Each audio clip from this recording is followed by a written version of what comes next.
তো আমরা এখান থেকে কার্ডটা সাবমিট করার পরে আমাদের সাবমিট কিন্তু হয়ে গেছে। এবার আমরা যদি রিফ্রেশ দিই এখান থেকে 3 ডটে ক্লিক করে আমরা ডেস্কটপটা অন করে নিব। তো ডেস্কটপ অন করার সাথে সাথে আমাদের আইডি কিন্তু ব্যাক দিয়ে দিছে। দেখো জাস্ট নাও আইডি কিন্তু ব্যাক দিয়ে দিছে। আমি কিন্তু কোনো ভিডিও স্কিপ করিনি, তোমাদের সামনে লাইভ প্রুফ দেখাইলাম কার্ড সাবমিট দেওয়া এবং আইডি ব্যাক করা একটু স্কিপ না করে। তো দেখতে পাচ্ছ আইডি ব্যাক। আসসালামু আলাইকুম ভাই ব্রাদার্স, কি অবস্থা সবার? আশা করি সবাই ভালো আছো। তো থাম্বনেল দেখে বুঝেই গেছো আজকে কি নিয়ে ভিডিও বানানো হয়েছে। তো এই জন্য তোমাদের একটা বিয়ার বাজার প্রয়োজন পড়বে। আর ফাইল কই পাবা? ফাইল পাবা আমার টেলিগ্রাম গ্রুপে। তোমরা আমার টেলিগ্রাম গ্রুপে জয়েন হয়ে নেবা। আমার টেলিগ্রাম গ্রুপের নাম টিক্স বয় আরিয়ান। তো এইখান থেকে এই ফাইলটা তোমরা সেভ টু ডাউনলোডে ক্লিক করে দিবা। আর আমি এর আগে একটা ভিডিও দিছি কিভাবে কার্ড এডিট করবা। তো ওই ভিডিওটা যারা যারা দেখো নাই ওই ভিডিওটা দেখে নিবা, তাহলে কিন্তু তোমরা ফাইল এডিট করতে পারবা, মানে কার্ডটা এডিট করতে পারবা। তো এই যে আমার ইউটিউব চ্যানেল লিঙ্ক। তো দেখো এইখান থেকে তোমরা এই ভিডিওটা দেখে নিবা, তাহলেই তোমরা সম্পূর্ণ কার্ড এডিট করা শিখে যাবা। তো চলো কথা না বাড়িয়ে ভিডিওটা শুরু করা যাক।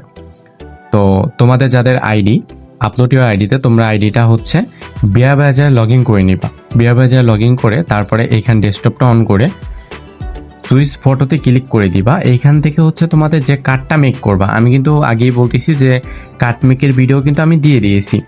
তো তোমরা কি করবা, এই সুইচ ফটোতে ক্লিক করে এইখান থেকে তোমাদের যে কার্ডটা মেক করবা অবশ্যই তোমাদের নাম, ডেট অফ বার্থ ঠিক থাকতে হবে, তাহলেই কিন্তু আইডি ব্যাক দিবে, নাহলে কিন্তু আইডি ব্যাক দিবে না। ঠিক আছে? তো তোমরা এখান থেকে সুইচ ফটোতে ক্লিক করে তোমাদের কার্ডটা সিলেক্ট করে নিবা।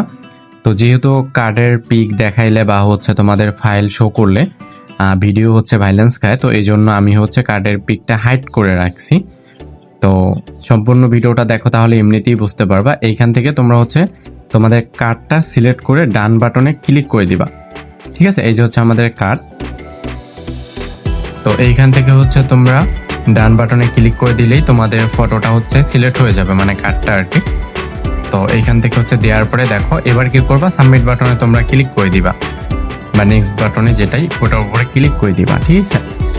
তো একদম ফুল প্রসেস দেখাই দিব। তোমাদের কার্ড কাজ করে না, তোমরা কি করো, ফেসবুক থেকে আপলোড করে দাও বা ফেসবুক লাইট থেকে আপলোড করে দাও। এটা এরকম ফেসবুক লাইট থেকে মনে করো সাথে সাথে নেগেটিভ দিয়ে দেয়, না হলে পজিটিভ দিয়ে দেয়, এইরকম আর কি। কিন্তু বিয়ার বাজার থেকে তোমরা যদি সাবমিট করো, তাহলে 100%-এর মধ্যে 95% বা 80% শিওর থাকা যায় যে আইডিটা তোমাদের ব্যাক দিয়ে দিবে যদি কার্ড ওয়ার্কিং হয়। তো তোমরা এখান থেকে দেখো আমি সাবমিট করার পর রিফ্রেশ দিব। তো রিফ্রেশ দেওয়ার পরে আমরা এখানে একটু ওয়েট করবো, ডেস্কটপ সেটটা অন করে নিব। তো অন করার পর দেখি আমাদের কয় সেকেন্ডে আইডিটা ব্যাক দেয়। তো দেখো মাত্র কিন্তু সাবমিট করছি। তো দেখো জাস্ট নাও আমাদের আইডিটা ব্যাক দিয়ে দিছে কার্ড সাবমিট করার সাথে সাথে। আমরা যদি এবারে এখান থেকে ডেস্কটপটা অন করে দিই, তো ডেস্কটপটা অন করলে আমাদের কিন্তু যে আমাদের আইডিটা যে ব্যাক আসছে ওইটা কিন্তু একটা নোটিফিকেশন চলে আসবে। মূলত কার্ড এডিট কিন্তু সবাই পারে ভিডিও দেখে, কিন্তু কার্ডটা কিভাবে সাবমিট করতে হবে, কিভাবে এডিট করতে হবে, আইপি ভালো না হলে যে নেগেটিভ দিবে, আসলে এই বিষয়গুলো তোমরা জানো না, যার কারণে তোমাদের আইডিটা ব্যাক দেয় না। তো আশা করি বুঝতে পারছো আমার কথাগুলো। তো ভিডিওটা যদি একটু হলেও তোমাদের উপকার লাগে তাহলে চ্যানেলটা সাবস্ক্রাইব করে দেবা এবং ভিডিওটা বন্ধুদের সাথে শেয়ার করে দিবা, যাতে পরবর্তীতে নতুন ভিডিও আসলেই তোমাদের সামনে চলে আসে। তো আজকে ভিডিওটা এই পর্যন্তই শেষ করলাম। সবাই ভালো থাকবেন, সুস্থ থাকবেন। আল্লাহ হাফেজ।